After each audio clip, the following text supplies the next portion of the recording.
جب گدھے نکلتے ہیں لائن سے، کہیں بھی آپ گلیوں میں دیکھیے، تو وہ جو راستہ مالک ان کو بتا دیتا ہے یا ان کو سکھا دیتا ہے، وہ گدھے لائن سے اسی لائن میں چلتے رہتے ہیں اور اپنی منزل تک پہنچتے ہیں، ہے کہ نہیں؟ ہم سب تجربہ کرتے ہیں اپنی آنکھوں سے۔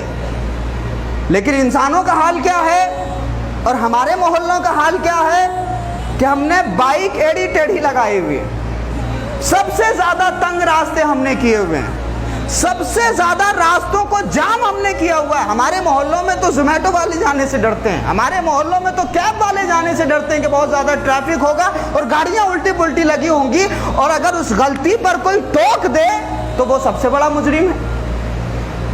بھائی گدھوں سے زیادہ بڑھ گئے ہم۔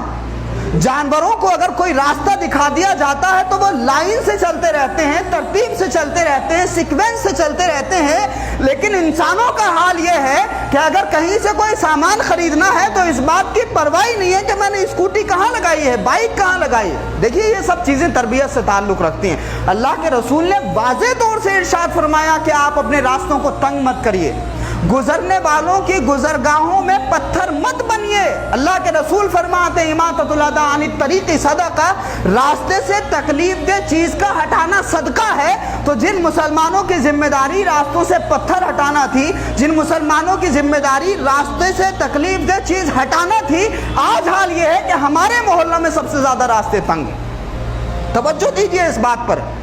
آپ ٹھیک ہے، آپ کے تعلقات ہوں گے چیئرمین سے، آپ کے خاندان میں بڑے سارے لوگ ہوں گے، آپ بڑے دبنگ ہوں گے، لیکن جب سانسیں بند ہوتی ہیں نا، اللہ کی طرف سے جب بلاوا آتا ہے تو ساری دبنگائی نکل جاتی ہے۔